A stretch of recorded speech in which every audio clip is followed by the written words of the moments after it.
Hola a todos, muchas gracias por uniros esta tarde a nuestro primer evento del Club de Científicos de la Asociación de Becarios Rafael del Pino. Como sabéis, vamos a hablar hoy de diferentes carreras científicas. Tenemos 4 ponentes fantásticos y que no queremos robarles nada de tiempo, ya que tenemos muy poquito espacio. Pero bueno, os queríamos contar un poco cómo nace esto, cómo nace la idea, tanto del Club de Científicos como de esta serie de charlas. Y, y nada, entonces creo que voy a dar paso a Bernardo Navazo, que es el presidente de la Asociación de Becarios Rafael del Pino, para que nos hable un poco de la asociación y de la comunidad que estamos creando. Pues muchísimas gracias, Paula, y el resto de asistentes y también a los conferenciantes y organizadores. Veo que somos casi 170 asistentes, más los 4 o 5 panelistas, más nosotros organizadores, y la verdad es que es un pequeño orgullo. Creo que habla extraordinariamente bien de la bellísima comunidad de jóvenes científicos que existe en nuestro país y en nuestros alrededores, que tiene un montón de ganas de saber y de trabar contacto entre ellos como para seguir adelante en sus carreras profesionales y personales. Y luego también yo creo que de este espacio tan bonito que se ha creado en el Club de Científicos. Me voy a presentar muy brevemente, no quiero robar tiempo, pero sí que me gustaría siempre, y creo que esto es importante que lo hagamos, dar un poco de trascendencia, un poco política o estratégica, si queréis, a lo que estamos haciendo entre todos. Yo soy el presidente de la Asociación de Becarios Rafael del Pino. Somos un club de jóvenes profesionales que tuvimos la suerte de estudiar en el extranjero con una beca. Muchos de vosotros asistentes o habéis tenido una beca o estáis en el proceso de formación en vuestras universidades en el extranjero o muy probablemente seréis becarios dentro de unos años y formáis parte de esta red global e internacional de científicos que se mueven de un sitio a otro. Nosotros, en la Asociación de Becarios Rafael del Pino, somos un grupo de este tipo de personas que hemos estudiado en el extranjero y que ahora básicamente estamos reunidos en Madrid, Barcelona, Londres, París, Nueva York. En fin, diferentes sitios formamos esta red de gente. Nuestro objetivo siempre desde la Asociación de Becarios es crear comunidades y empujar estos principios y valores pro globales, pro talento, pro jóvenes, pro ciencia, que yo creo que todos los que estamos aquí hoy presentes compartimos.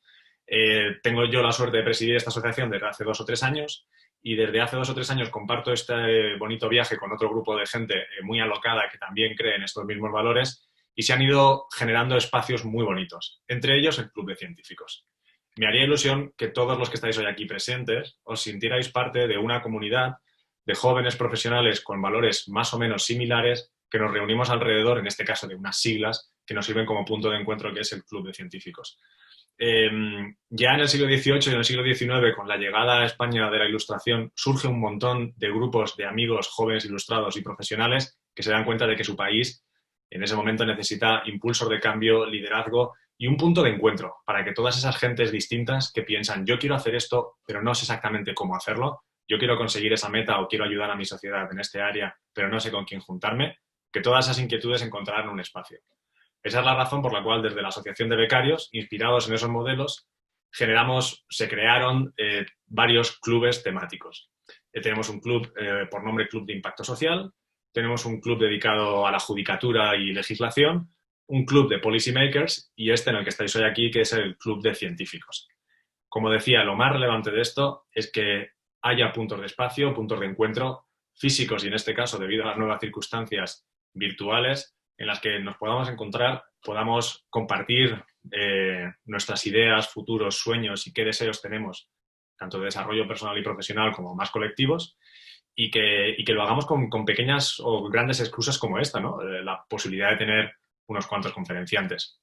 Así que para mí era importante remarcar esto. No es producto del azar que hoy nos encontramos aquí, no es producto del azar que haya un grupo de personas que lidera el Club de Científicos dentro de esta asociación y que os invite o nos invite a todos a formar parte de ellas, sino que es un deseo muy concienzudo por parte de un grupo de jóvenes profesionales con los mismos principios y valores que vosotros, de seguir creando comunidad para empujar tanto los cambios que queremos para nosotros como para nuestra sociedad. Así que quería y quiero haceros partícipe de esta misión en la que estamos nosotros eh, y desearos que este primer espacio que habéis generado salga muy bien. Me detengo muy rápidamente porque siempre, como dicen los británicos, good manners are a sign of good upbringing, o básicamente que de bien nacidos es ser agradecidos. Me gustaría especialmente agradecer a nuestros ponentes, sobre todo pues, a José Antonio Esteban, un viejo amigo por nombre Óscar Villuela, Esther Samper y Cristina Balbás. Luego a las líderes y presidentas, copresidentas del Club de Científicos, Marina y Paula, que también estarán con vosotros. Y luego a la instigadora en el último minuto y en las últimas semanas de este evento en particular, que es Clara de la Rosa. A todos vosotros, muchas gracias. Por formación formo parte de vuestro club, aunque no por profesión actual.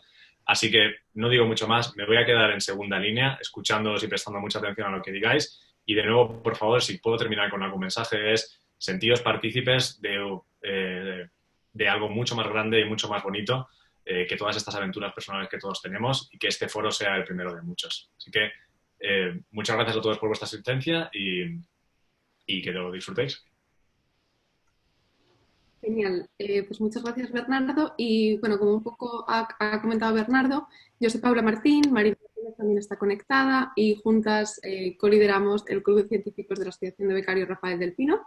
Clara es uno de los miembros de nuestro club y es la que ha impulsado no solo esta charla, sino lo que será esta serie de charlas que ya os contaremos más, porque nos gustaría no solo que os unierais hoy, que lo disfrutarais, sino que empezarais a formar parte de nuestra red. Actualmente tenemos 123 miembros, pero todos vosotros o habéis recibido el link del cuestionario o lo recibiréis después de nuestra reunión. Nos haría mucha ilusión que os unierais, no solo hoy, sino a nuestra comunidad y a nuestros futuros eventos. Y nada, nuestros futuros eventos serán en torno a diferentes áreas, no solo alrededor de diferentes campos científicos, sino también diferentes temas transversales que nos tocan a todos, como la divulgación científica, la propiedad intelectual, science policy, emprendimiento, transferencia de tecnología. Y nada, con esta idea, y como ya os he dicho, con la ayuda de Clara y de Marina, empezamos con el evento de hoy, que como ya sabéis vamos a hablar de diferentes carreras científicas, así que nada, no robamos más tiempo y todo el floor es de nuestros speakers. Muchas gracias. Yo voy a presentar a los speakers, pero un par de cosas antes de pasar al webinar. En primer lugar, dar de nuevo las gracias de parte de la Asociación y el Club de Científicos a los 4 ponentes que tenemos hoy y que están dedicando su tiempo y sus ganas a estar hoy aquí hablándonos de su experiencia. Y por otra parte, antes de comenzar el webinar, comentaros más o menos la metodología. Van a ser 4 charlas por los 4 speakers de unos 10-15 minutos cada una. Y luego, al final del todo, tras escuchar las 4 charlas, habrá una etapa de ruegos y preguntas. Entonces, os pedimos, por favor, que si os van surgiendo dudas, ya sean en general o específicas a algún ponente, que os las apuntéis y luego, al final, en esta etapa, en este periodo, Clara, nuestra compañera, dará paso a las preguntas, utilizando siempre el botoncito de Raise Your Hand. Y no, esto es todo por mi parte. Vamos a empezar y empiezo presentando al doctor José Antonio Esteban, que va a ser el primer ponente de hoy. José Antonio es biólogo por la Universidad Complutense de Madrid y doctor en Biología Molecular por la Universidad Autónoma de Madrid. Cuenta con una extensa trayectoria científica internacional, habiendo trabajado en el laboratorio de Cold Spring Harbor en Nueva York o en la Medical School de la Universidad de Michigan, entre otras. Actualmente es PI, es investigador principal del grupo de investigación Mecanismos de Plasticidad Sináptica y Contribución a la Función Cognitiva, que está en el Centro de Biología Molecular Severo Ochoa del CSIC. Así que, sin más dilación, el floor es tuyo. Muy bien. Bueno, buenas tardes a todos. Muchas gracias, Marina, por la introducción. Y, bueno, por supuesto, muchas gracias, Paula, Clara, Bernardo, por la invitación para estar aquí, por la oportunidad de participar un poco en vuestras actividades. Y un poco entiendo que mi papel aquí es dar un poco la visión de lo que supone la vertiente académica de una carrera científica y quizá, dentro de mi humilde experiencia, pues daros quizá alguna pista o algún consejo de cómo se mueve uno en este ambiente. A ver si funciona lo de compartir pantalla. Entiendo que sí. ¿Estáis ahí? ¿Tenéis mi pantalla? Sí. Muy bien, pues nada, como decía Marina, mi grupo de investigación está en el Centro de Biología Molecular, en Severo Ochoa, en Madrid, y bueno, aunque esta no es una de las fotos más recientes, la he recuperado, pues está ahí Clara también, en su paso por nuestro grupo de investigación y me hacía ilusión ponerlo también. Entonces, bueno, un poco, a ver, ¿cómo se introduce uno, por qué se introduce uno en la carrera académica o en la vertiente académica una carrera de investigación. Y bueno, por supuesto, porque investigar es fun, es divertido, es atractivo, y no voy a hablar nada de lo que hacemos nosotros en concreto, pero bueno, solo mencionar que nosotros trabajamos con neuronas, utilizamos técnicas de electrofisiología, de imaging, manipulaciones genéticas, moleculares, y miramos cómo esa función neuronal acaba resultando la importancia que tiene para la función cerebral, la función cognitiva. Y claro, todo eso así, uno cualquiera, trabajes en el tema en el que trabajes, puedes poner una serie de fotos atractivas de tu trabajo, de tus experimentos, pero los que ya sabéis un poco, los que ya estáis un poco dentro del campo de la investigación, sabéis que las cosas no son tan brillantes y tan divertidas, sino que realmente la carrera científica y finalmente la carrera que te puede llevar a tener tu propio grupo de investigación es un recorrido muy largo y muy incierto, que depende mucho de tu tesón, de tu motivación, de tu capacidad de superar obstáculos, de no desanimarte y de mantener el objetivo, de mantenerte fija en un objetivo, aunque realmente esto esté en la distancia.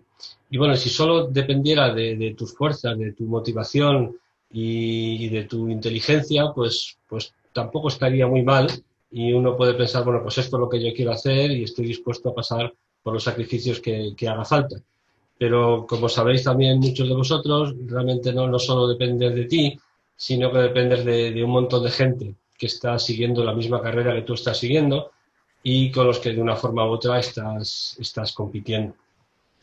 Entonces, ¿cómo se hace esto?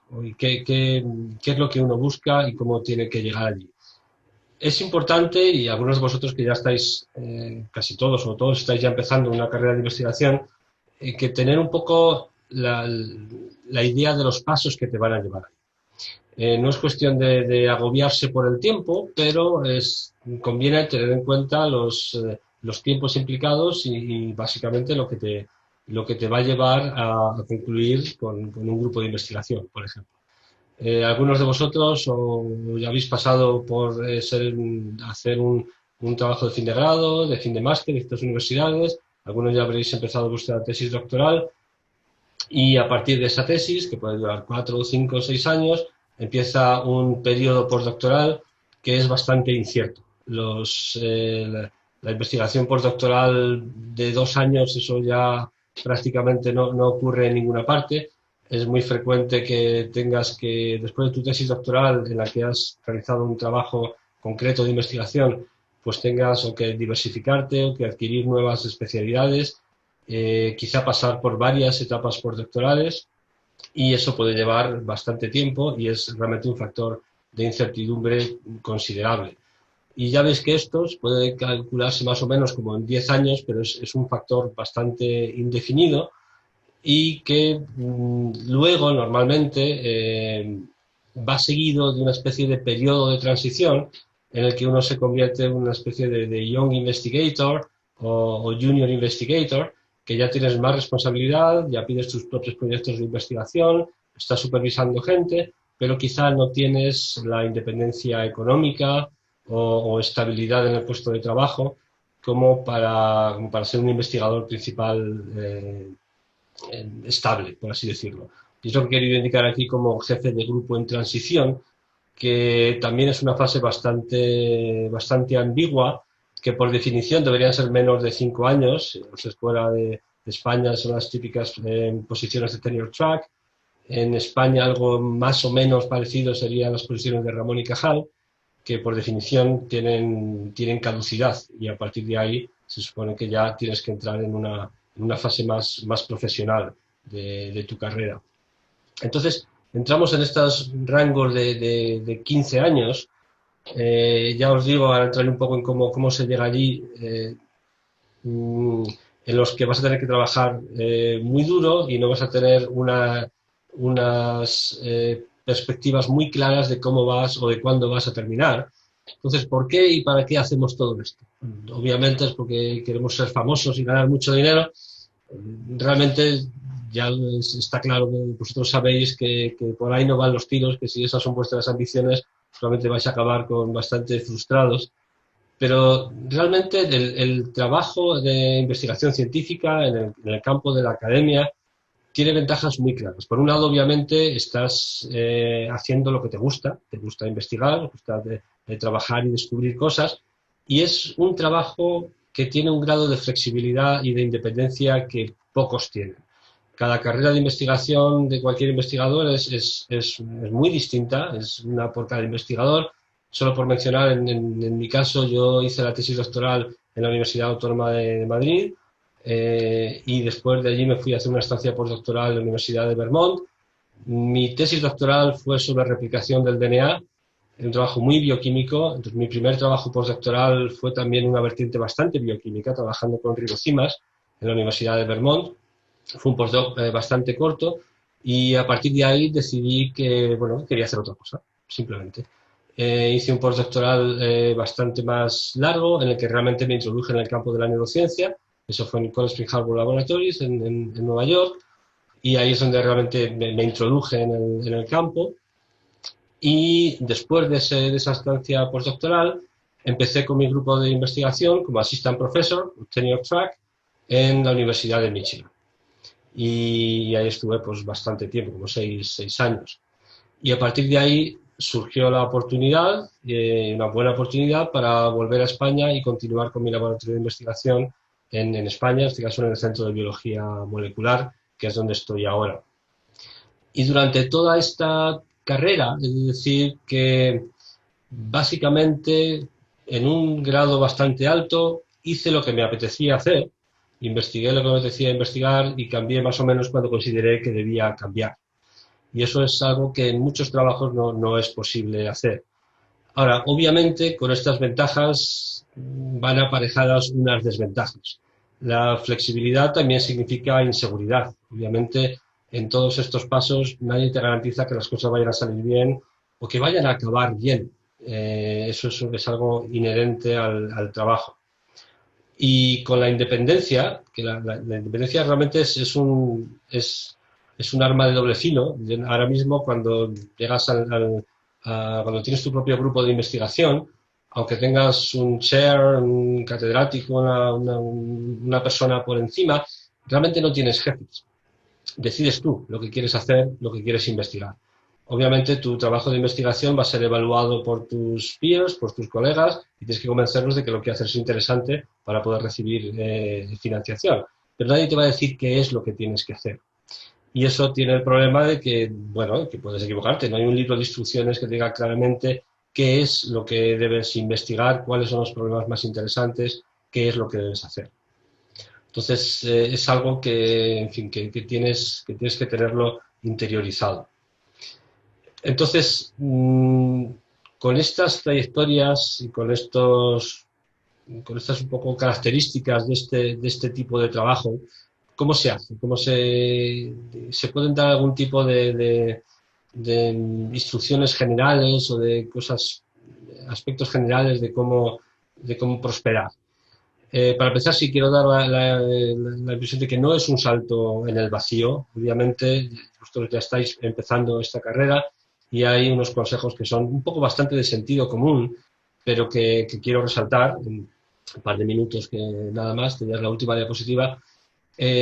Ahora mismo vosotros tenéis muchísimos más métodos a vuestro alcance para informaros que los que tenía yo, por ejemplo, cuando empecé.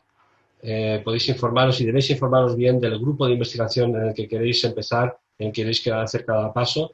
No solo mirar la página web del grupo, mirar realmente lo que está publicando ese grupo, intentar entrevistaros con el investigador, la investigadora principal del grupo. Si es posible, tener contactos con alguien que esté trabajando ahí es genial. Y, desde luego, ser ambicioso y asumir riesgos. Es el momento. Estáis en un periodo de formación. Si estáis haciendo una tesis doctoral y luego vais a hacer un postdoc, no es cuestión de quedarte en tu nicho y te sientes a gusto con algo y quieres hacer más de eso porque es menos arriesgado. Tienes que darte cuenta que tu carrera va a durar 15, 20 años hasta que llegues a un puesto estable, y las cosas cambian mucho. Así que tienes que procurar estar siempre en el borde de crecimiento de la ciencia. Y para eso tienes que hacer cosas arriesgadas, cosas ambiciosas, y eso obviamente supone asumir riesgos. A veces, obviamente, cuando vas a un laboratorio las cosas no salen a la primera, obviamente, no es exactamente lo que esperabas. Tienes que procurar aprender todo lo que puedas, aprovechar la experiencia al máximo, pero también, y esto es delicado, no quedarse atascado. A veces se encuentra uno en una situación que entras en un grupo de investigación, no es lo que esperabas, pero quieres quedarte, quieres sacar rendimiento de lo que has hecho antes de pasar a la siguiente fase. Eso es lo recomendable, pero también hay que tener, y eso es muy personal y depende mucho de las circunstancias, a veces se dan las circunstancias de que tienes que cambiar y tienes que decir, bueno, pues aquí me he equivocado, tengo que volver y tengo que empezar en otro sitio. Y también hay que saber poder llevar eso. A veces ocurre y mejor tener la flexibilidad y un poco los reflejos para cambiar de rumbo.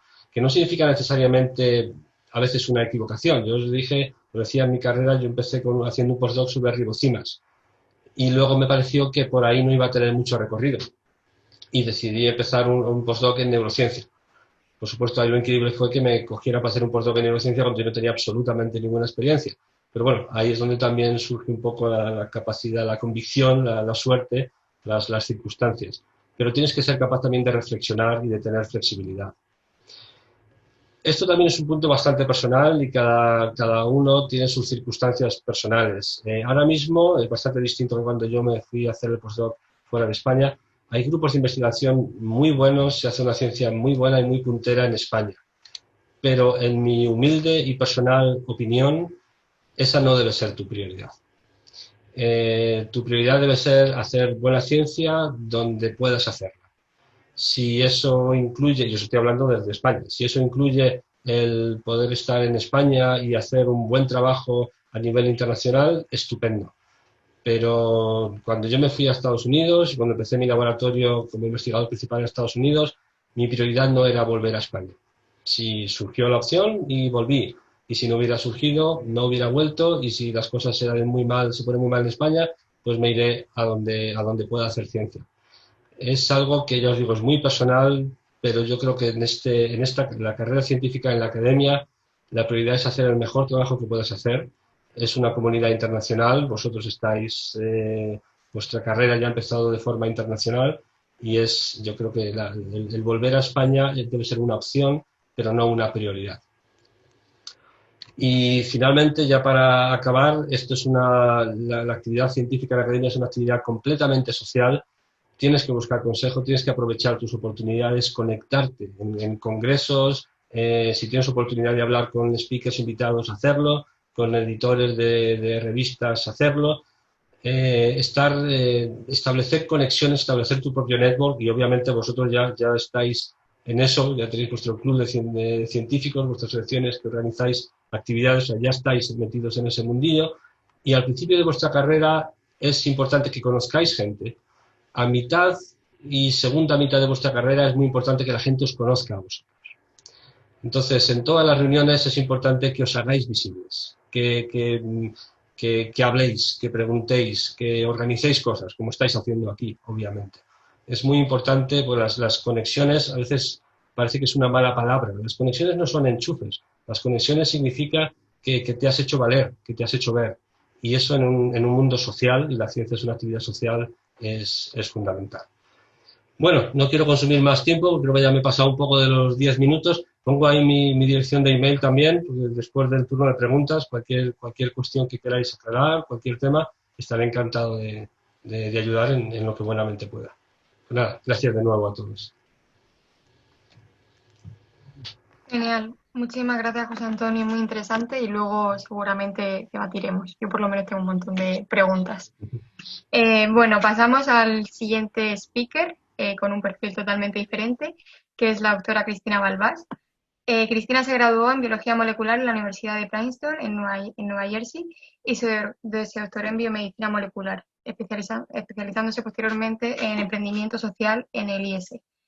Actualmente, Cristina es cofundadora y directora de Square Up, Innovación Educativa, que es una empresa social que busca acercar la ciencia a los niños de una manera práctica para desarrollar en ellos vocaciones investigadoras y también ayudarles a desarrollar el pensamiento crítico, el trabajo en equipo y la tolerancia a la frustración.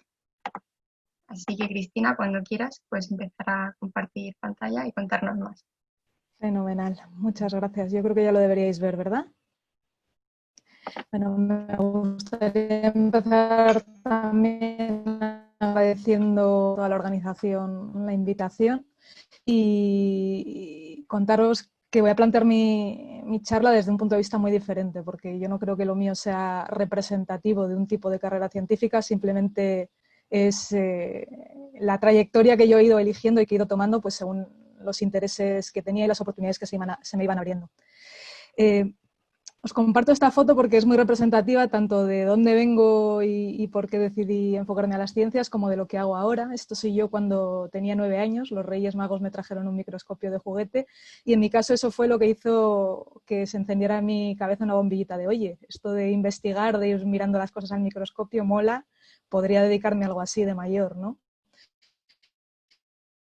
Y la verdad es que mi trayectoria hubiese sido bastante rectilínea porque yo soy de Burgos originariamente, de una familia de clase media y pues cuando estaba en el instituto, en un instituto público, la verdad es que mi aspiración era pues ir a Salamanca a estudiar biología, que era lo que hacíamos los que nos gustaban las ciencias porque en Burgos no había y al graduarme pues buscar trabajo de lo mío, posiblemente pasando por máster, doctorado, pero tampoco lo tenía muy claro. Y lo que pasa que a los 16 años se cruzó en mi camino una oportunidad educativa que literalmente me cambió la vida. Me dieron una beca para estudiar el bachillerato internacional en el Colegio del Mundo Unido de Hong Kong y me fui 2 años, crucé el charco, estoy viendo a gente a sentir, yo creo que seguramente en el público tengamos a más gente que conoce a antiguos alumnos de colegios del Mundo Unido y si tenéis a alguien de 15, 16 años en vuestro entorno, os recomiendo encarecidamente que le habléis de esta oportunidad.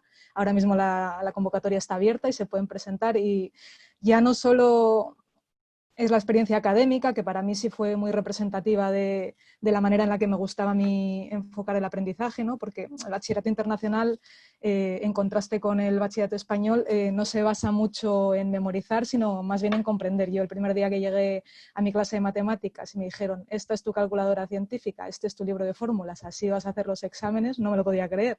Y luego resultó que fuimos capaces de cubrir el temario equivalente a primero de carrera de cálculo, que luego me lo convalidaron. O sea que tiene sus ventajas, ¿no?, como sistema educativo y más allá de esto me proporcionó una experiencia personal súper rica pues, al conocer y convivir con gente de más de 80 nacionalidades, estar inmersa en una cultura completamente distinta, la ventaja de dominar el inglés, ¿no? Yo venía de un instituto público y tenía un inglés bastante básico y tras 2 años estudiando en inglés pues pude dar el salto después a hacer la carrera también en inglés, que en el mundo de la ciencia es súper importante.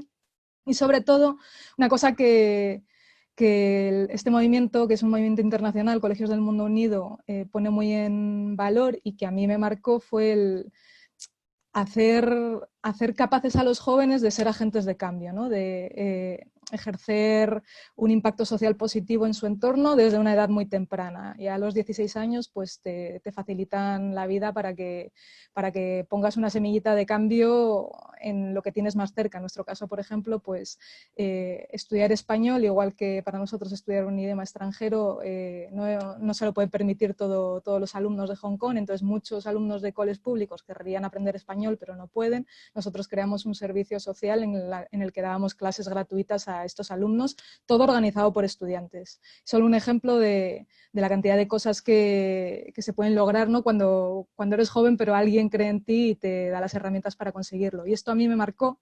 Después del bachillerato internacional en Hong Kong, me dieron una beca para estudiar la carrera de biología molecular en la Universidad de Princeton y si os fijáis aquí hay otra beca, es otra oportunidad educativa, alguien que vio en mí cierto potencial y que decidió apostar por mi formación, yo que iba de Burgos a Salamanca y de vuelta a Burgos en mi plan original.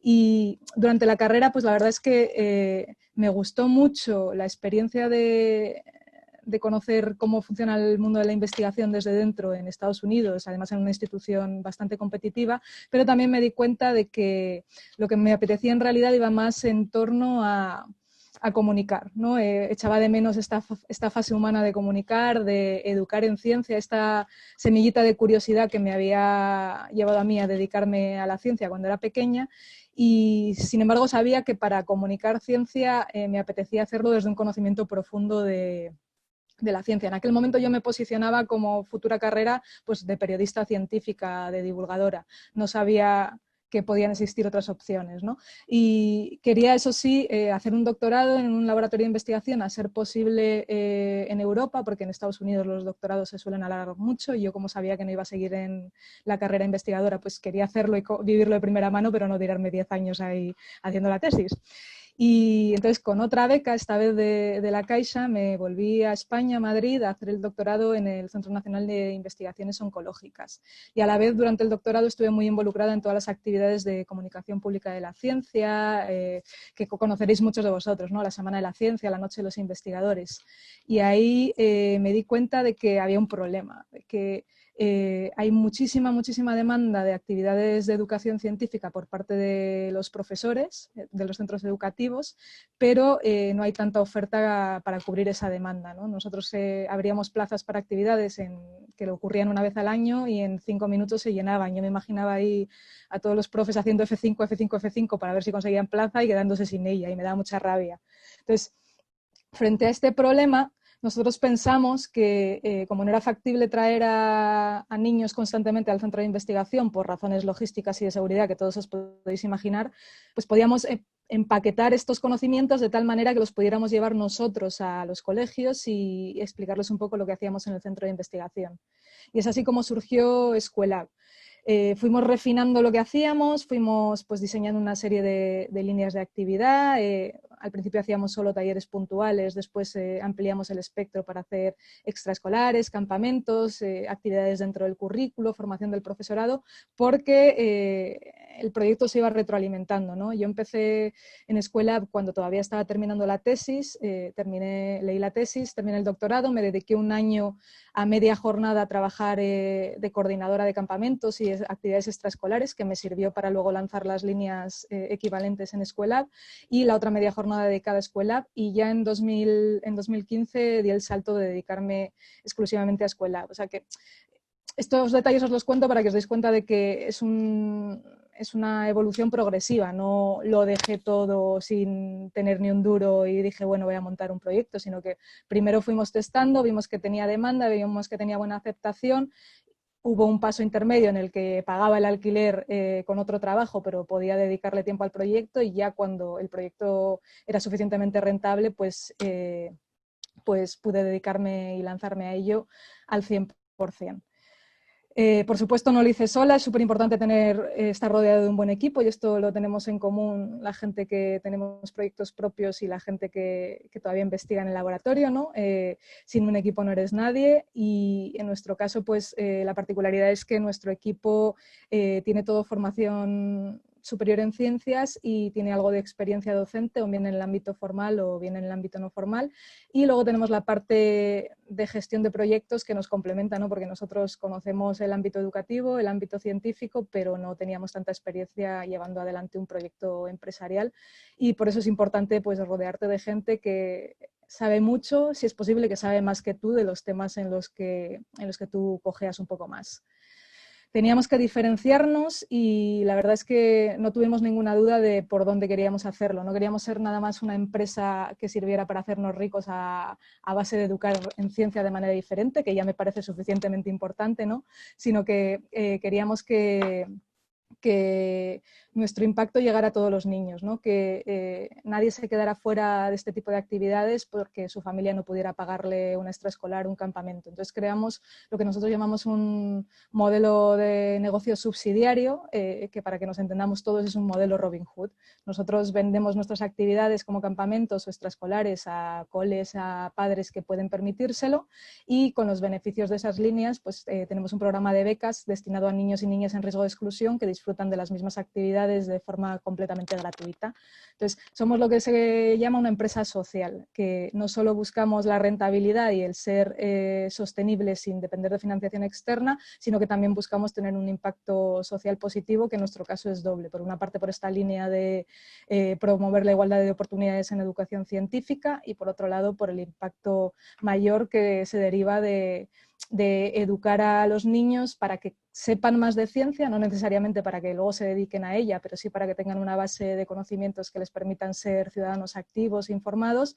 Y esto pasa también por aprender una serie de competencias como son el pensamiento crítico, el gestionar el error como parte del aprendizaje, el resistir la frustración, trabajar en equipo. Desde que empezamos, más de 16.000 niños y niñas han pasado por alguna de nuestras actividades. Y la verdad es que esto también tiene mucho que ver con cómo funciona un poco el mundo de la investigación, ¿no?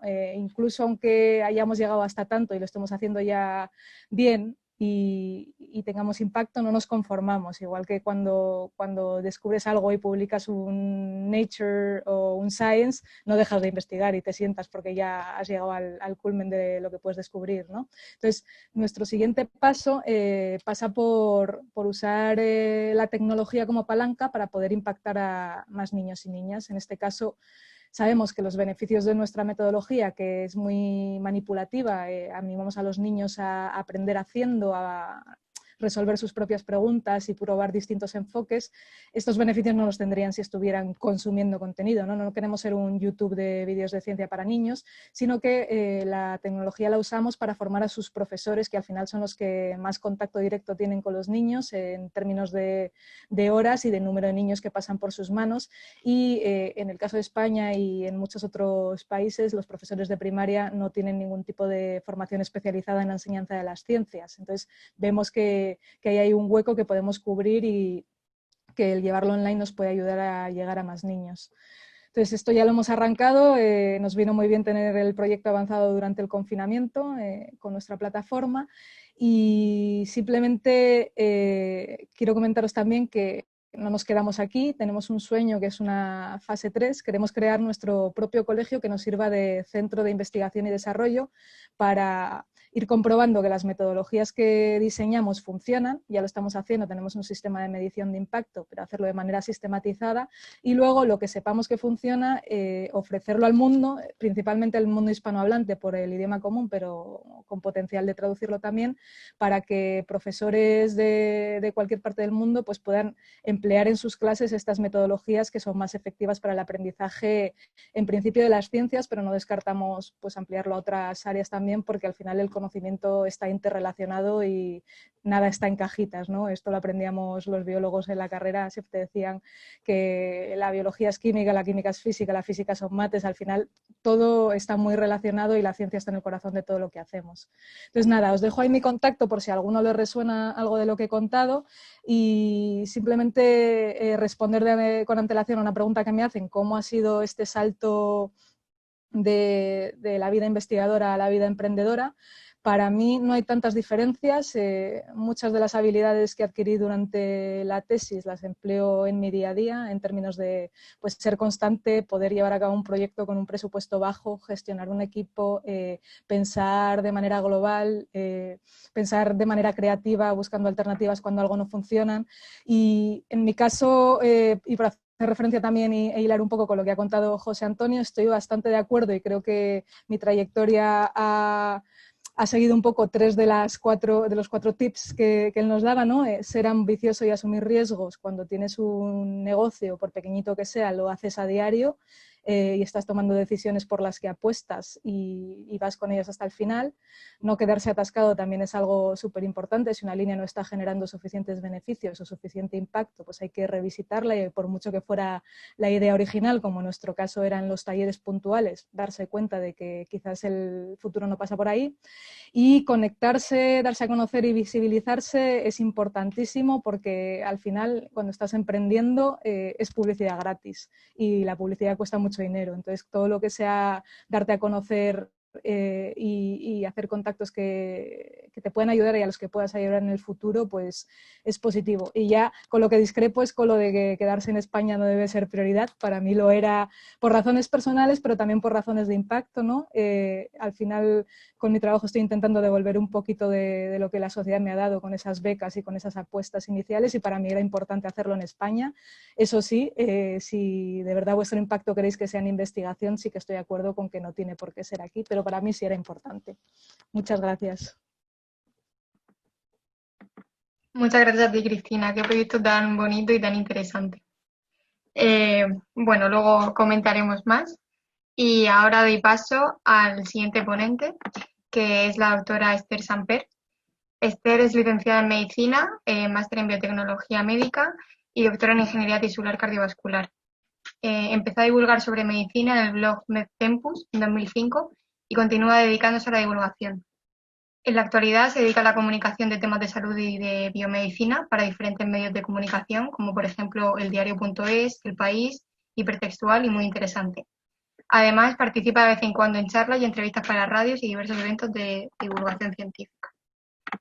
Cuando quieras, Esther, nos puedes contar más. Nada, antes de nada, muchas gracias a todos por la invitación y encantada de participar en este evento. Paso a compartir la pantalla.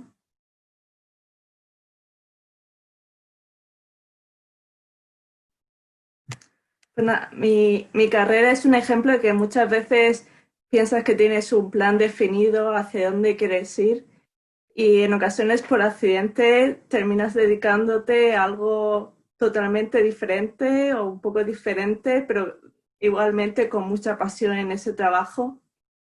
Porque yo empecé en 2005 en un blog de medicina, surgió espontáneamente como un hobby. Cuando estudiaba, pues aprendía cosas muy interesantes y simplemente sentí la necesidad de compartirlo con los demás. Al principio sí que iba tocando temas de índole personal, pero poco a poco me fui especializando en temas de medicina y con el tiempo el blog se fue haciendo popular. Esto yo no lo sabía, pero fue como una tarjeta de presentación para que me presentaran ofertas laborales para trabajar entre periodistas. Y así di el salto a la profesión, como digo, de forma totalmente accidental, porque lo mío era un hobby que en ningún momento en aquella época pensaba que pudiera dedicarme profesionalmente a ello, porque no tenía formación en periodismo, pero sí que tenía bastante experiencia en divulgación. Comencé en soytu.es, un proyecto de medio digital nativo que duró 2 años y allí cogí mucha experiencia participando y colaborando con periodistas. Mi enfoque era complementar la visión de los periodistas. En ese sentido, mi formación médica me permitía pues detectar temas que yo creo que eran interesantes para la audiencia, sobre todo cuando salían noticias de actualidad sanitarias. Trataba de darle un enfoque original que no se pudiera encontrar en otros medios. Y pocos años después de mi paso por soytu.es, llegué al País con un blog propio, la doctora Sora, y básicamente la dinámica era similar. Tenía total libertad para divulgar sobre cualquier tema relacionado con la medicina y con la salud, y la idea era esa, aprovechar mi formación y mi enfoque para ir un poquito más allá de la noticia o del enfoque periodístico convencional. Poco tiempo después hice una pausa de esta tarea divulgadora porque decidí hacer el doctorado en Hannover y como requería dedicación exclusiva, simplemente puse en pausa mi actividad divulgadora hasta que hace poco más de 2 años decidí, ya terminado el doctorado, dedicarme en exclusiva a la comunicación científica y a la divulgación. Y he tenido la suerte de participar para muchos medios diferentes, ahora principalmente en El Diario, pero también con Investigación y Ciencia, El País, muy interesante, con Ex, Ataca. La verdad es que en cada medio he podido adquirir una experiencia muy enriquecedora porque cada audiencia es ligeramente diferente. No te diriges a las mismas personas cuando escribes en investigación y ciencia que, por ejemplo, en el diario o en Muy Interesante. Tienes que adecuar mucho el lenguaje sabiendo a quién te diriges, y eso realmente pues ayuda mucho para ir diversificando tu audiencia, por así decirlo. Con la llegada de la pandemia hemos visto que la ciencia y la medicina han pasado a ser primera plana.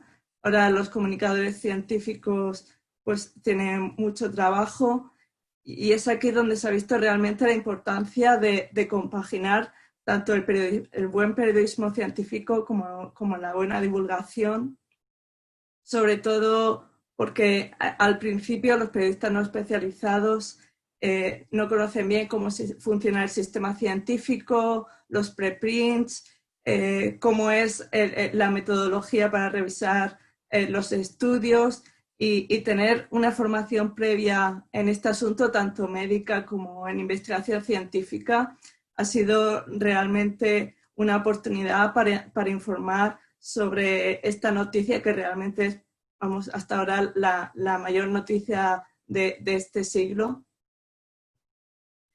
Y básicamente mi papel en el diario.es, que es donde ahora estoy más enfocada para cubrir noticias sobre el coronavirus y todo lo relacionado con ello. Básicamente, como digo, es compaginar el enfoque de las noticias de los periodistas que buscan la última hora, la última noticia, aprovechar esas noticias para explicar de forma divulgativa y didáctica el trasfondo que hay detrás.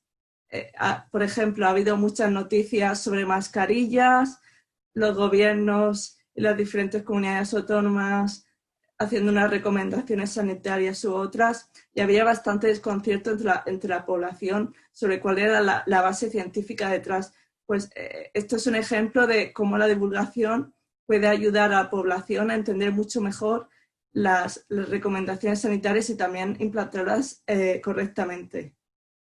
Como digo, para la comunicación científica y la comunicación sanitaria, la pandemia ha supuesto una oportunidad de salir pues, en portada. Normalmente la política y la economía han sido siempre las más destacadas, y hemos visto, mucha gente se ha dado cuenta, sobre todo en el mundo del periodismo, que la salud y la ciencia pueden ser muy importantes y pueden rodear toda nuestra vida cotidiana. Aquí también pues explicaba, por ejemplo, 4 claves sobre el contagio de coronavirus. Fue un artículo muy visto porque realmente, aunque se trate de explicar las noticias, siempre queda ahí factores que se desconocen, la audiencia tiene dudas, y agradecen mucho los lectores que alguien les explique con más detenimiento, con más pausa, cuál es la base científica detrás, y para comprender todo lo que hay aquí en esta pandemia. También una de las iniciativas que hemos llevado a cabo es combinar también lo que son los cómics con la divulgación. Hemos visto que tienen una capacidad para viralizarse muy potentes. Las imágenes, si están bien realizadas, tienen una capacidad para difundirse mucho más que cualquier artículo, y esto nos ha ayudado a difundir ideas sencillas y claves sobre el coronavirus y sobre la COVID-19, pues nos ha ayudado muchísimo. Y mucha gente pregunta que qué es importante a la hora de la comunicación científica, y es que básicamente 2 rasgos principales son esenciales, y es, por un lado, conocer lo que se comunica, y por otro, saber cómo hacerlo. Los periodistas saben cómo comunicar, pero a veces no saben lo que comunican, y por eso necesitan consultar a expertos. Las personas que tenemos formación científica, sobre todo si hablamos sobre nuestro campo más o menos de conocimiento, tenemos ya muchos conocimientos de partida, por lo que nos falta a veces es saber cómo hacerlo, y esto se obtiene pues con experiencia y con formación. El doctorado me ha ayudado bastante a a la hora de divulgar, porque por un lado conozco cómo funciona el sistema científico, conozco mi campo, sobre todo, pero también el ámbito médico. El doctorado también te entrena para comunicar, aunque a un nivel muy diferente, más especializado, pero aún así te sirve para sacar recursos que pueden ayudarte después para comunicar a un nivel más hacia la población general. Y también el doctorado, esa investigación de datos que tienes que hacer durante el doctorado también es muy útil cuando estás desarrollando un tema y tienes que sacar datos y ver por dónde puedes tirar del hilo. En los últimos años ha habido un auge muy potente en la comunicación científica, que no solo hemos visto tanto en periódicos como en programas de televisión, como en revistas, sino también en la oferta formativa.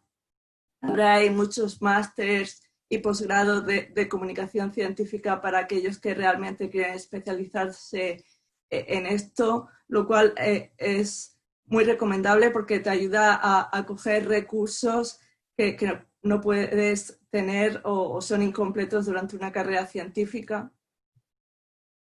Y yo creo personalmente que esta tendencia a este auge de la comunicación científica probablemente vaya más porque las nuevas generaciones tienen mayor interés por la ciencia y la tecnología y también porque se ha visto un aumento del interés bastante evidente solo pues, en una década. Como podéis ver en las gráficas, el interés ha aumentado muchísimo, por lo que probablemente dentro del periodismo, dentro de los medios de comunicación, la ciencia y la tecnología vaya a tener más peso en el futuro. Hay muchos comunicadores que tienen una formación científica. Aquí he seleccionado algunos. Hay bioquímicos, físicos, químicos, biólogos, y todos ellos, ya sea o en programas de televisión o en la radio o en medios digitales, hacen muy buen periodismo científico, también divulgación. Algunos de ellos hicieron posgrado en comunicación científica y, como digo, realmente es muy enriquecedor que tanto periodistas como gente con formación científica compartan espacios porque son puntos de vista diferentes que suman. Aparte de esto, no hay que olvidar que también hay otras opciones en la comunicación científica, por ejemplo, los editores de revistas, también responsables de comunicación de instituciones científicas o de empresas basadas en I+D. Y nada, esto es todo. Muchas gracias por vuestra atención y espero que os haya resultado interesante. Muchísimas gracias, Esther, por enseñarnos un poco de este nuevo ámbito, que a mi parecer es uno de los que menos conocemos cuando estamos en ciencia. Y bueno, finalmente voy a presentar al último ponente, que es nuestro amigo doctor Óscar Villuela. Óscar es licenciado, máster y doctor en física por la Universidad Complutense de Madrid. Ha sido además investigador visitante en la Escuela Normale di Pisa en Italia, en el Max Planck Institute de Óptica Cuántica en Alemania y también en el Center of Quantum Technologies en Singapur, entre otros sitios. En 2016 recibió la beca de la Fundación Rafael del Pino para realizar un proyecto de investigación postdoctoral en el MIT, en Boston, y actualmente trabaja en el mundo de la consultoría. Es associate en McKinsey, en Boston, Estados Unidos. Así que, Óscar, cuando quieras. Gracias, Marina. Gracias por el acto y por haber organizado este coloquio. La verdad que he aprendido un montón de las cosas geniales que hace cada uno. Y como veo además que estamos cerca de la hora, voy a intentar hacerlo corto. Soy el único que no ha traído transparencias. Y yo creo que como trabajo de consultor, el PowerPoint me da urticaria cuando en horas de fuera de trabajo. Simplemente lo que yo quería comentar es cómo es la transición de una persona que, como yo, que empezó el doctorado en la Complutense y con muchas ganas de investigar, y la verdad que lo he disfrutado mucho, a el mundo de la empresa y qué posibilidades hay, cómo me lo planteé yo y algunos consejos. yo hice el doctorado en la Complutense, de hecho hice mi carrera, mi máster y el doctorado. Tuve pues, alguna experiencia fuera de hacer algunas prácticas o de irme de Erasmus, pero luego decidí que quería hacer investigación aquí. Casi desde el principio de la carrera hice proyectos de investigación con profesores en la Facultad de Física y encontré un grupo muy bueno en lo que a mí me gustaba, que eran los ordenadores cuánticos, en Madrid. Entonces, hice mi doctorado ahí. Un consejo, una cosa que me fue a mí muy bien es aprovechar las estancias de doctorado que brindaba mi beca, en mi caso la FPU. Eso luego me permitió realmente poder elegir entre varios grupos para irme a hacer un postdoc. Así que, estando en el doctorado, yo había disfrutado mucho de la investigación. Me planteé en algún momento si quería hacer otra cosa, pero como encontré un postdoc bueno o me salió esta oportunidad buena en MIT, dije, bueno, tampoco creo que me vaya a cambiar mucho la vida o las posibilidades laborales luego, si he hecho un año o algo así ahí. Total, que me fui a MIT, seguí haciendo investigación en el campo en el que yo estaba, quizá un poco más orientado a física de materiales. Luego, después del año ese, quizás sí que tenía pensado hacer otra cosa, volverme a España o esto, pero me surgió otra oportunidad con un investigador en Harvard. Hice una especie de doble estancia y ahí viene otro consejo quizá que a mí me fue muy bien, y es intentar buscarte financiación independiente cuanto más puedas. Porque eso, como comentaba José Antonio al principio, te puede dar mucha libertad a la hora de investigación que quieres hacer y qué temas elegir, etcétera. Entonces, yo trabajaba con 2 investigadores, pero una buena parte de mi financiación me la había conseguido yo por mi cuenta, lo cual me daba más libertad de colaborar, de iniciar yo proyectos, etcétera. Y luego llegué al punto en el que, bueno, he acabado el postdoc, llevaba ya 3 años ahí y me planteé qué quería hacer. Por razones personales me apetecía quedarme en Estados Unidos y cuando me planteaba también volver a España, como José Antonio ha comentado antes, es una carrera larga, a lo mejor volver con alguna beca, pues una Juan de la Cierva, un Ramón y Cajal, y luego de ahí pues seguir subiendo, quizá encontrar un ayudante doctor, tal, pero se me hacía muy largo después de haber estado el tiempo que había estado fuera. Y luego en Estados Unidos tampoco es que el mundo académico sea como no sé, un paseo fácil, ¿no? Sino que pues tienes que estar dispuesto a viajar, vas a pedir plazas en distintas universidades, el tenure track de 5 años o 6 años que la gente trabaja muchísimo porque te la juegas bastante, a que luego te hagan una oferta buena y no está claro. Entonces, la verdad que no me sentía... Yo había disfrutado mucho de mi tiempo haciendo investigación y me encantaba, pero me di cuenta que lo que más me gustaba era resolver problemas difíciles. Y luego el tema, en particular, a mí me gustaba mucho la física, pero no sé, yo me había apuntado siempre, había hecho un montón de clases de otros temas, me gustaba mucho la filosofía, me gustaba la economía, entonces dije, bueno, pues intenté buscar qué opciones había fuera del mundo académico y esto de la consultoría o consultoría estratégica sonaba bien porque es como que cubres muchas industrias y no sé, y dije, bueno, pues lo puedo intentar, puedo probar y en función de eso, pues ver. Así que como me quería quedar en Boston, eché a varias empresas aquí en Boston y me cogieron en McKinsey y llevo trabajando de consultor 1 año. Y mi experiencia en general ha sido buena. O sea, tiene una parte distinta al mundo de la investigación y es que las entregas y todo lo que tienes que hacer va asociado a periodos muy cortos, es decir, en 2 horas tienes que tener esto hecho. No sé, en media hora tengo una llamada y tengo que preparar no sé qué. Es todo como mucho más, tiene que estar ya, mientras que en el mundo de la investigación es un proyecto más a largo plazo, tienes que ir empujando a lo mejor distintas líneas, quizá incluso para encontrar la motivación tienes tú que realmente empujar, porque no hay nadie tirando de ti de esto tiene que estar para no sé cuándo, excepto en contadas ocasiones. Entonces yo creo que ese fue un cambio grande. Y luego quizá el ritmo de trabajo, a lo mejor no la intensidad, porque el número de horas es igual, pero quizá en el mundo académico uno tiene más tiempo para pensar, tomarse un respiro. Aquí, en este trabajo, cuesta más. La parte que es más similar y la que me ha gustado mucho es el tema de resolver problemas. Es decir,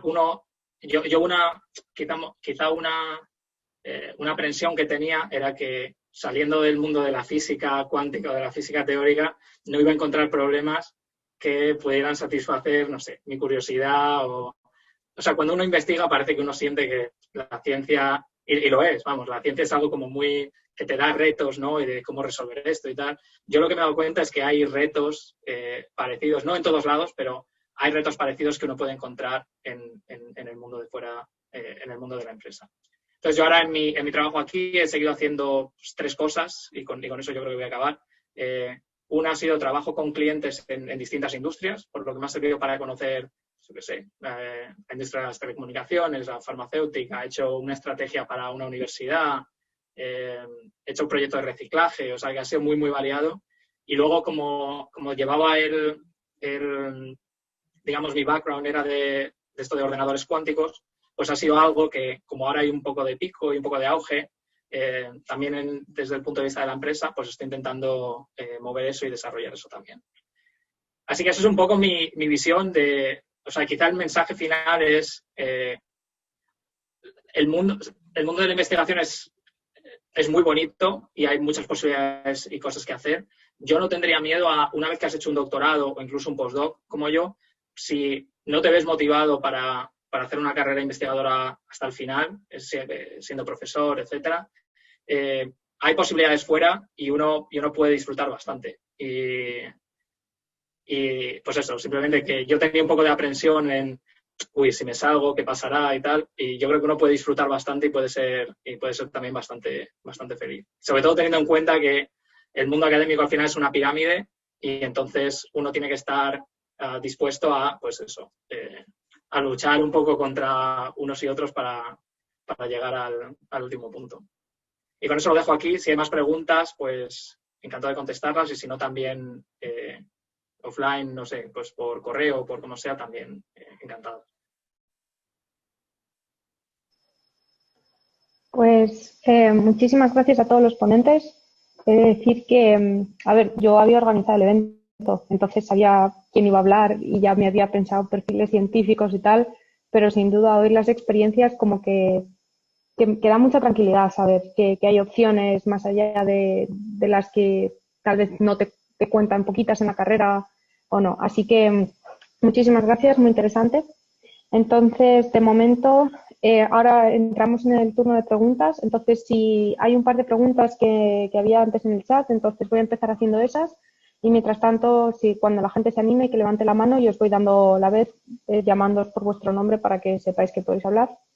Entonces, ha habido 2 preguntas en el Q&A relacionadas para José Antonio, que ambas eran recalcando en tu breve charla cómo hiciste un cambio de tema, bueno, de más bioquímica hacia neurociencia y que cómo si penaliza eso en la carrera científica, cómo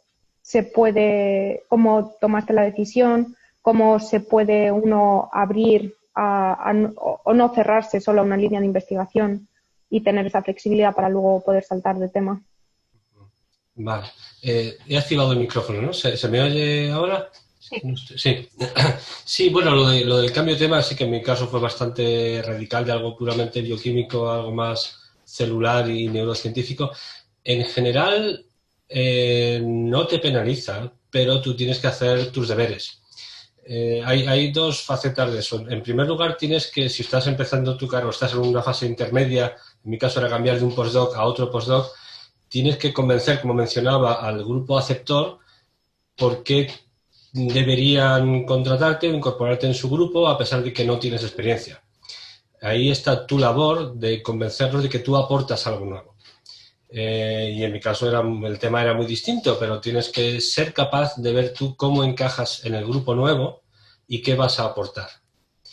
Luego, a la larga, en tu carrera científica, el haber tenido varios puntos de vista, varias especialidades, es bueno, te complementa. Ahora bien, en algún momento tienes que especializarte. No puedes estar cada 2 años cambiando de tema y sobre todo hacia cuando veas que es lo que tú quieres que sea tu último postdoc, eso tiene que prepararte para tu siguiente paso, que es formar tu grupo y decidir en qué quieres tú trabajar. Está bien cambiar de tema, pero no puedes hacerlo indefinidamente. Tienes que especializarte en algo para encontrar tu nicho en el que eres mejor que otros. Pero el tener varios backgrounds, varios fondos de investigación, yo creo que es bueno. Y a la hora de estar, un poco relacionado, a la hora de estar en un campo así de estas nuevas líneas de investigación que son multidisciplinares o interdisciplinares, ¿cómo luego te puedes colocar, digamos, si tú no solo especializándote en una cosa, pero al estar entre medias de la bioquímica y luego la neurociencia, es fácil encontrar un nicho? ¿Te quedas un poco en tierra de nadie, que ni eres experto en uno ni experto en lo otro? No, a ver, esto es algo que se ha dicho bastante. La ciencia avanza siempre en las interfaces, en los bordes. Ahora mismo en el tema de la neurociencia, por ejemplo, los físicos, la computación, lo que hacen los circuitos neuronales es tremendamente importante. Toda la conectividad que hay en el cerebro, eso hay que abordarlo con unas herramientas que yo como biólogo no conozco. Y si viniera a mi centro de investigación alguien que tuviera un background físico y que estuviera interesado en problemas neurocientíficos, sería más que bienvenido. Obviamente tienes que encontrar tu nicho y tienes que encontrar tu centro de investigación en el que encajes. Pero yo creo que tener esas múltiples perspectivas te hace tener un perfil especial, más deseable que si estás muy, muy encajonado. Muchas gracias. Hay también una pregunta en el chat para Esther sobre el sector de comunicación en ciencia y divulgación. ¿Recomendarías hacer algún máster en periodismo viniendo del sector puramente científico, o qué es lo que buscan un poco los medios de comunicación a la hora de tener un comunicador de ciencia? Si previamente no tienes experiencia en comunicación y divulgación, sí que me parece recomendable. Yo en mi caso, esa experiencia la fui adquiriendo como un hobby y eso fue mi tarjeta de presentación, pero para alguien que no tiene experiencia previa, pues, digamos, tendría que demostrar realmente que tiene habilidades en comunicación científica. Si no, también es un ámbito bastante competitivo. Y en ese sentido ahora mismo hay muchas ofertas, tanto de posgrados presenciales como a distancia. Y ahora precisamente los comunicadores que están saliendo, nuevas generaciones, pues normalmente tienen posgrados. Muchas gracias. Vamos a pasar a una pregunta de Jorge Aponte, que tiene la mano levantada. Entonces, deberías poder unmute. Sí, hola. Espérame, ¿cómo hago esto aquí? ¿Aló, puedo hablar? ¿Aló? ¿Sí estoy en línea? Hola. Sí. ¿Me escuchas? Los Sí. felicito por este panel. Realmente ayer tuve un sueño respecto a hacer un doctorado. Yo no soy joven, tengo 50 y tantos.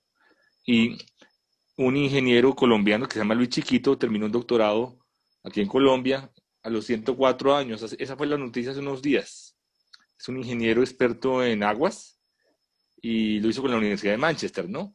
Yo me hago una pregunta. Dentro del contexto de COVID, porque no vemos que la pandemia limita los recursos para hacer un doctorado y el tiempo, y está uno conviviendo con la familia, ¿cómo se podría enfocar la investigación en este momento durante la pandemia y después?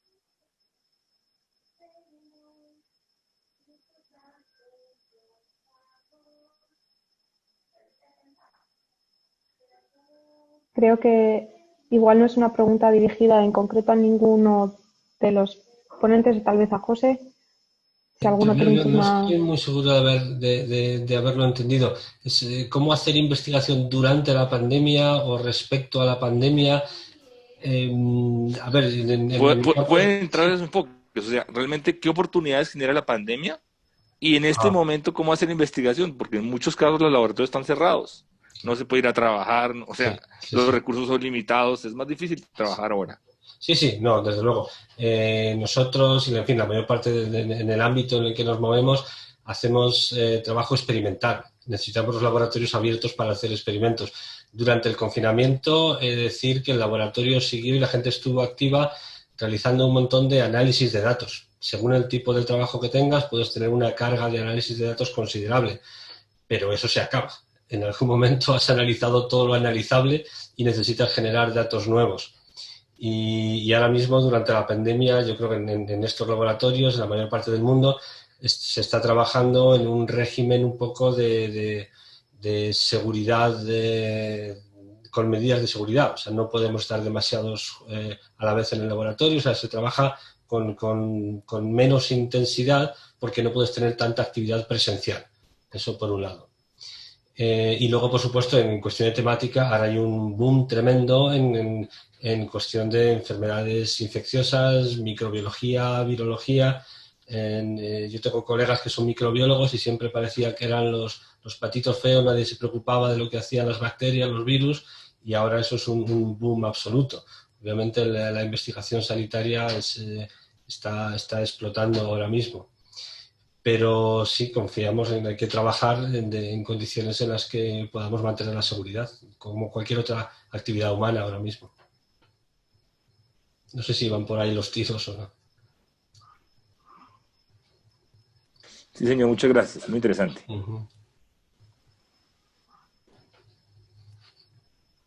Pues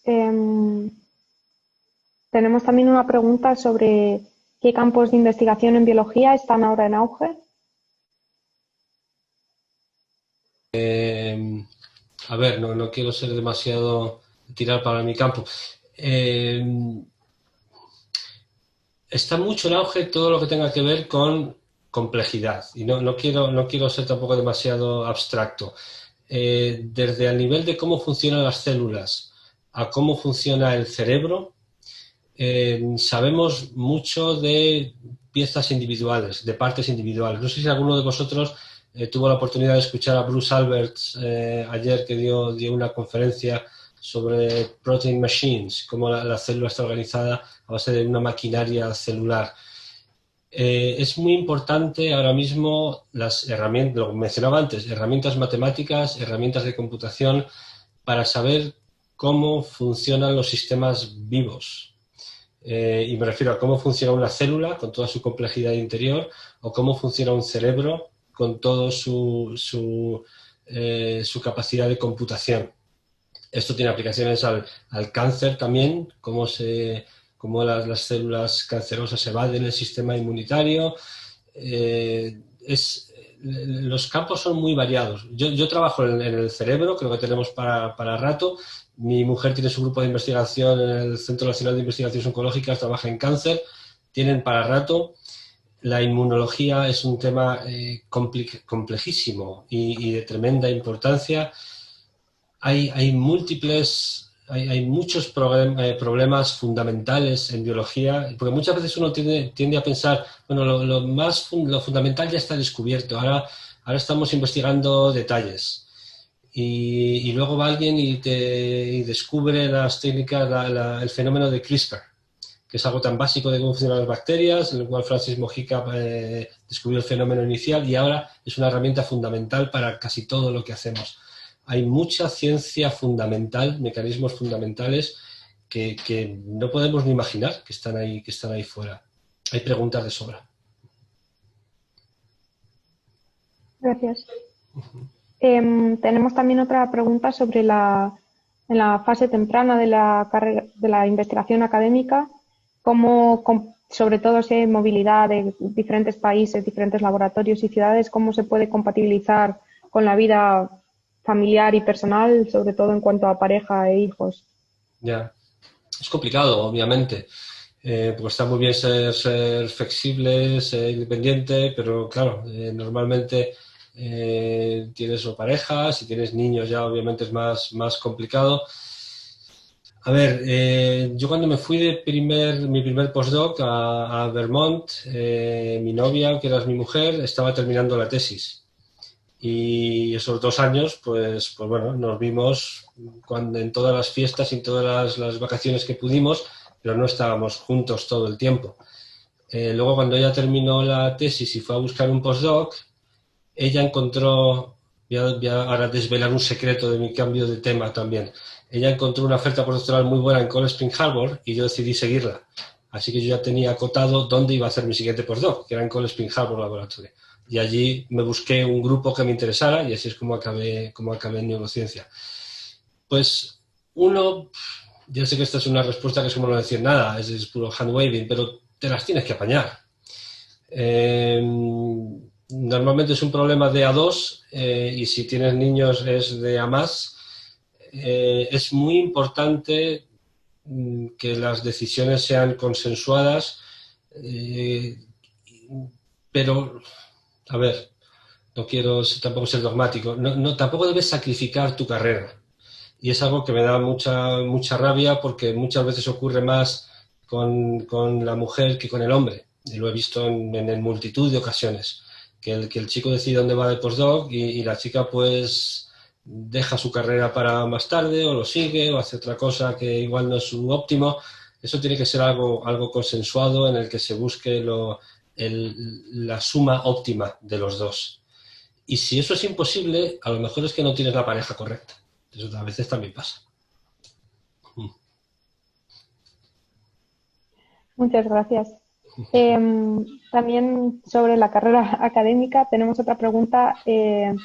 ¿Cómo se ve antes de empezar el doctorado, trabajar 2 o 3 años para encontrar un poco tu tema, no empezar directamente con la tesis, sino darte un tiempo para buscar, digamos, qué es lo que te gusta?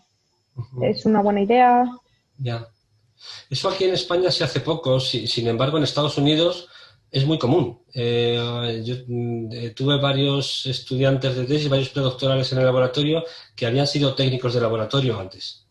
No estaban muy seguros en meterse en una tesis doctoral y seguir para adelante y querían ver un poco el mundillo del laboratorio. Y empezaron de técnicos de laboratorio y luego decidieron hacer la tesis. En España yo creo que es logísticamente más complicado por financiación. Porque muchas de las becas tienen plazos. ¿Cuántos años has pasado después de tu licenciatura? O becas postdoctorales, ¿cuántos años después de tu doctorado? Eso restringe bastante la flexibilidad y es una lástima. A mí si me llega un candidato a laboratorio que tiene experiencia en empresa, en comunicación, que ha sido en un hospital, pues me parecerá genial, Pero igual esa persona ha tenido muy complicado hacer esa carrera profesional por falta de herramientas.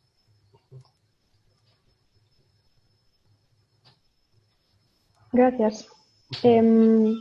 También preguntan un poco, y yo creo que esta puede ser una pregunta un poco más general, de cara a mantener contactos profesionales, un poco el networking y todo eso, ¿cómo se está pudiendo hacer este año con la pandemia? ¿Cuál es vuestra experiencia como profesionales en el campo? ¿Cómo lográis manteneros en contacto, sobre todo si no hay eventos internacionales, congresos y este tipo de situaciones en las que normalmente se usarían para conectar con otra gente?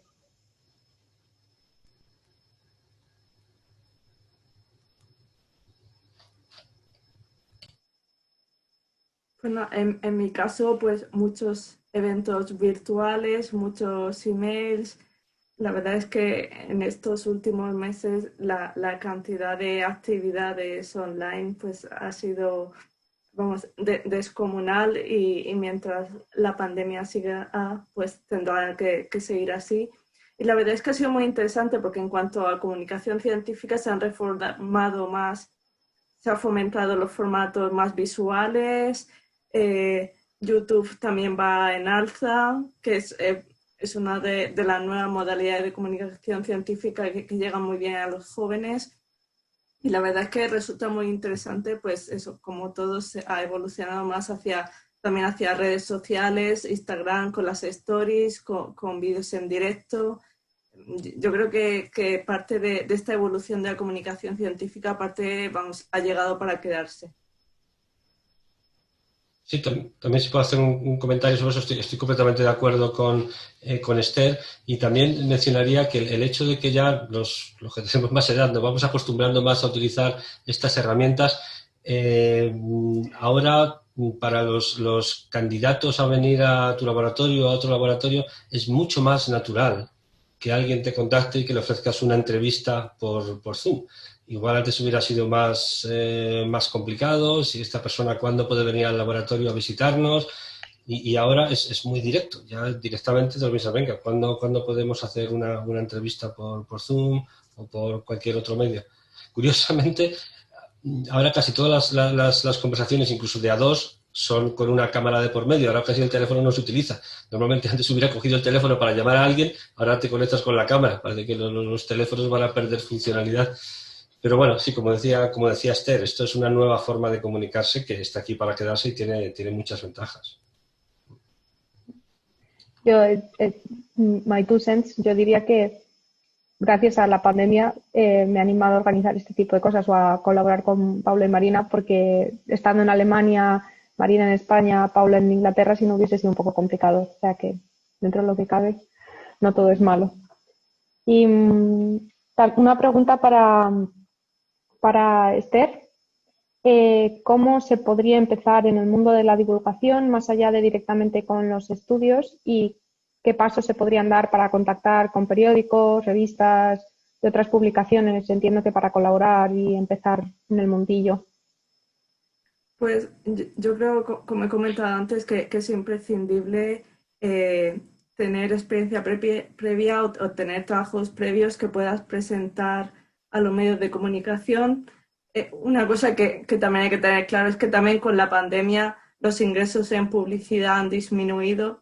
Y sí que ha sido bien una oportunidad para los comunicadores científicos y sanitarios, para el resto de periodismo especializado en otras áreas ha sido un golpe bastante duro, por lo que ahora mismo la mayoría de medios de comunicación no están en su mejor momento, por lo que es imprescindible tener experiencia previa, trabajos que mostrar para demostrar realmente que lo vales.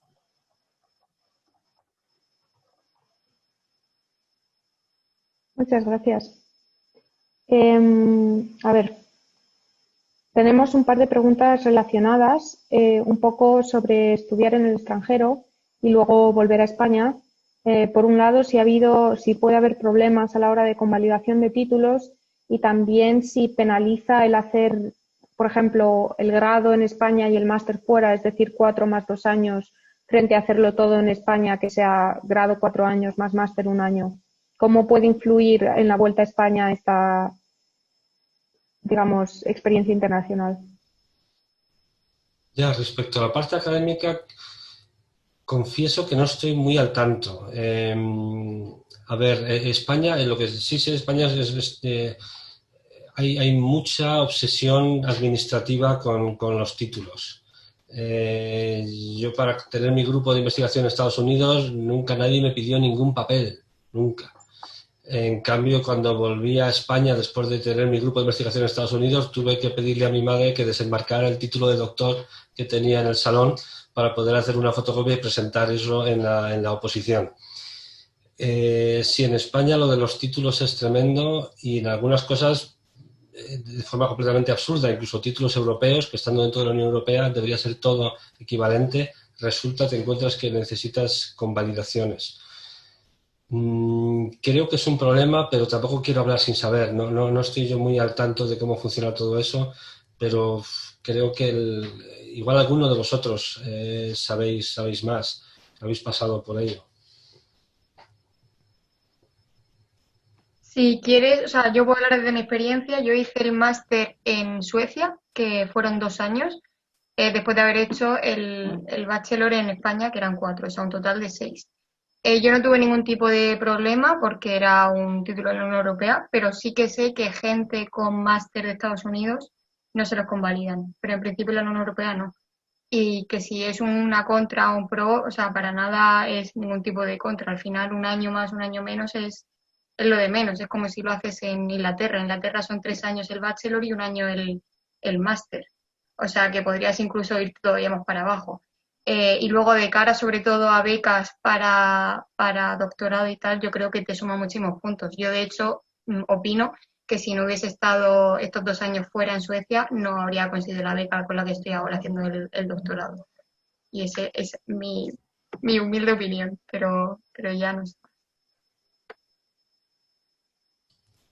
Es verdad, sí, ya que lo menciona Marina, sí, solo por apuntar eso, que ahora mismo para conseguir becas, bueno, no son becas, son contratos predoctorales, postdoctorales, el nivel de competitividad es cada vez más alto y el tener estancias en el extranjero es un factor muy importante.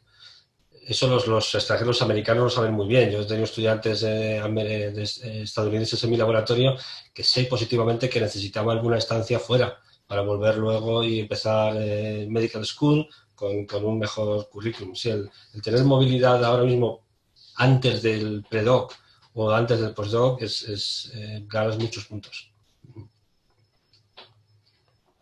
Gracias. Vamos a hacer un par de preguntas más y ya vamos cerrando. Entonces, una pregunta también para José. Si hay alguien que está en el momento de estar haciendo el doctorado, ¿qué estrategias se deberían considerar para buscar financiación para luego realizar postdoctorado? Si hay algún consejo que puedas dar. A ver, la financiación, como casi todo, es competitiva. Entonces, te va a convenir siempre tener publicaciones y luego las fuentes de financiación están bastante contadas. A ver, si vas a Europa, pues tienes hay EMBO Fellowships, luego en cada país tiene sus agencias nacionales que que uno debería consultar. Desde España también hay becas postdoctorales para afuera, aunque eso también ha ido cambiando y cada vez son menos. Las fuentes de financiación son escasas, lamentablemente, y lamentablemente también están muy basadas en currículum de papel, básicamente qué publicaciones tienes. Más que, por ejemplo, en muy pocas... bueno, alguna agencia, creo que la Human Frontiers, si te entrevista. Algunas agencias internacionales, igual si consigues una entrevista, y entonces es cuando realmente puedes defenderte. Puedes defender lo que piensas, cómo tienes la cabeza y cuánto de claras tienes las ideas.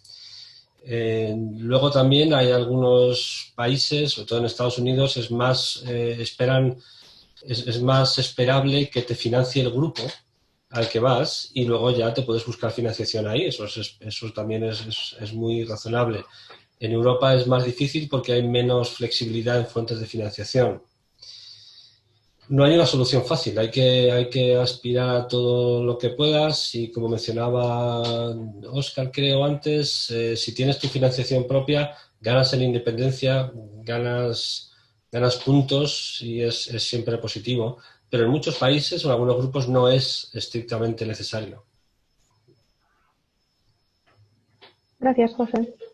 Y vamos a hacer una última pregunta que ha sido relacionada con la Asociación de Becarios y la Fundación, lo cual, como becarias, pues yo creo que nos hace ilusión a Marina, Paula y a mí, y es sobre cómo son las becas de la Fundación y qué opciones de financiación hay. Entonces, si Paula o Marina, si alguna de vosotras como Junta Directiva queréis comentarlo. Si queréis, yo puedo hablar un poco de ello y luego, Marina, si quieres añadir. Las becas de la Fundación son para estudios de posgrado, tanto doctorado como máster, y tanto para hacerlo en Europa como, bueno, realmente en cualquier sitio en el extranjero. La idea, antiguamente se llamaban becas de excelencia y liderazgo. Una de las ideas de la Fundación es tratar de encontrar jóvenes líderes. Y eso es un poco lo que buscan en las aplicaciones. Y como consejos o tips para pedir no solo las becas de la Fundación Rafael del Pino, sino cualquier cualquier tipo de becas es tener claro un proyecto personal, lo que quieres hacer en tu carrera y tener muy claro cómo el irte a hacer un posgrado fuera, tanto un máster como un doctorado, te puede ayudar a acelerar el llegar ahí, porque está claro que puedes llegar a donde sea, desde donde sea, pero hay caminos que te hacen el camino un poco más corto o más rápido. Entonces, pues tener muy claro cómo esa beca puede ser un acelerador para ti como profesional. Y sobre todo, bueno, también, y relacionándolo con una pregunta que hacíais antes sobre el networking en estas épocas, el networking es muy importante también para conseguir este tipo de becas y ser el tipo de perfil que buscan.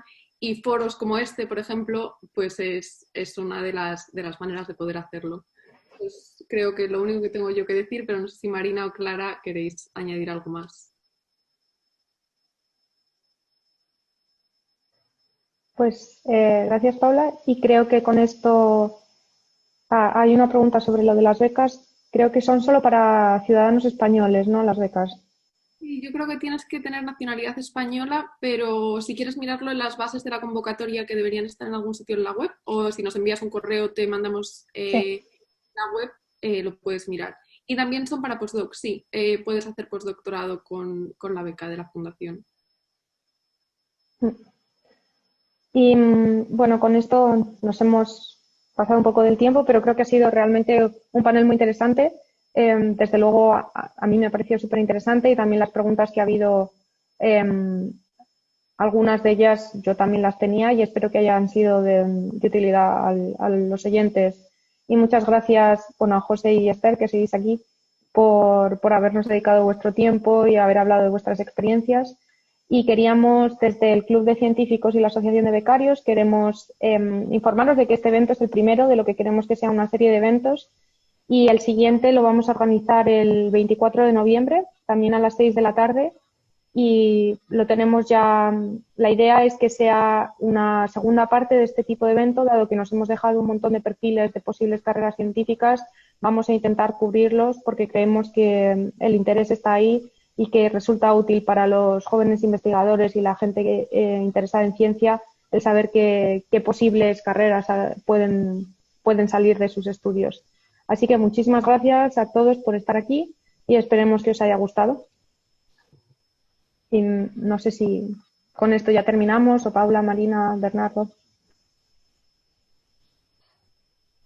Sí, ya estaría, que muchas gracias a todos por venir y nada, como ha dicho Clara, ya como tenemos la base de datos de todos los asistentes y creemos que es de relevancia la siguiente webinar, os mandaremos toda la información por correo, además de ponerla en nuestras redes como siempre. Y ya estaría, muchas gracias. Bueno, yo solo quiero daros la enhorabuena porque habéis hecho una sesión estupenda y yo también aprendí un montón y creo que es una idea genial, una iniciativa genial. Comparto el sentimiento, estoy encantada de haber participado. Muchas gracias. Y los asistentes, si estáis atentos a vuestro correo, recibiréis en los próximos días un link para apuntaros a nuestro club y poder estar enterados no solo de este tipo de actividades, sino de otras muchas que organizamos para nuestros miembros. Así que nada, os animamos a estar atentos y sobre todo a apuntaros y esperamos veros más veces. Muchas gracias.